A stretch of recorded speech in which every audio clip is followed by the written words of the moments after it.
পাবনার জনপ্রিয় content creator মিরাদ Afridi বিভিন্ন সময় এতিমখানা, মসজিদ, মাদ্রাসা সহ এতিম দুস্থ মানুষের সাহায্য সহযোগিতা করলেও তার আপন নানি মানবতার জীবনযাপন করছে, ভিক্ষাবৃত্তি করে চালাচ্ছে তার সংসার।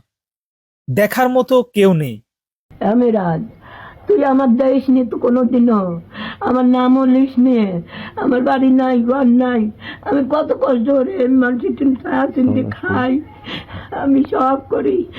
তুই এত টাকা পয়সার মানুষ, তুই মানসিক দান করিস, আমি কেউ লয় তুয়ারে করলেন, কত কষ্ট করেছি রে আল্লাহ। আল্লাহ আমার হাতে জন্ম, মিরাজও আমার জন্ম, ও বড় বেটাও আছে, বিটির আরো দুটি মরি গেছে আমার ইয়াতে। বাপরে, তো মিরাজ কি আপনার কোনো খোঁজ খবর নেয় না? না, কোনোদিনও নয়। এই দেশের লোক চেনে যারা, কয় হারে তোর নানি এখন তার সময় অসময় হয়ে গেছে, তোরা তাহাও দেখিস নি, তোরা কিছুই হইনি। আপনি মিরাজের কাছে কোনোদিন গেছেন? না, আমি ওই পাবনাও আমি চিনি নি, আবার রাজশাহী বলে দয়াল আছে, আমি চিনি নি।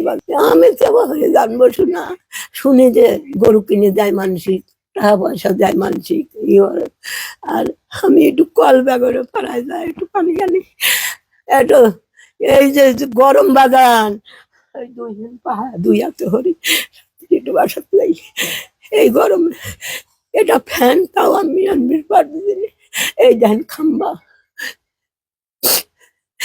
আমি এই কষ্ট করতে দিই। আল্লাহ আমার জায়গা বানায় না, আমি মরে গেলি তো বাঁচি গেলি মনে। দিন আনে দিন খায়, এই মানুষের দ্বারে দ্বারে বেড়ায়া ছায়া চিনতে লিয়ে এসে খায়, তাছাড়া উনির কেউ নাই। না, একজন খুবই সাধারণ গরিব মানুষ, বুঝছেন, এখান ওনা ঠিক মতো মানে চলাচলই করতে পারে না, তারপরে মানুষের ধারে ধারে যায় ছায়া চিনতে, এইভাবে ওনা মানবতার জীবন যাপন করে।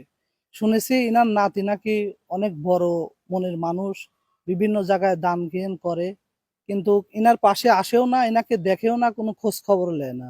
পরে আমি 3 বছরের মতো আছি এখানে, ওনাকে দেখি নেই যে কোনো সময় আইসে কি হ্যান তেন, ওনাকে খোঁজ খবর নেওয়ার জন্য কোনো সময় আমার চোখে পড়ে নাই।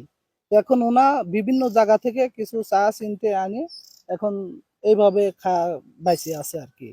তার নাতি এত বড় একটা সেলিব্রিটি হওয়ার পরেও তা অনেক জায়গায় অনেক দান খয়রাত করে, আমরা দেখি ভিডিওতে, তার ভিডিওগুলা দেখি যখন, কিন্তু তার নানিকে সাহায্য করা আমার মনে হয় সে করে না, করলে তার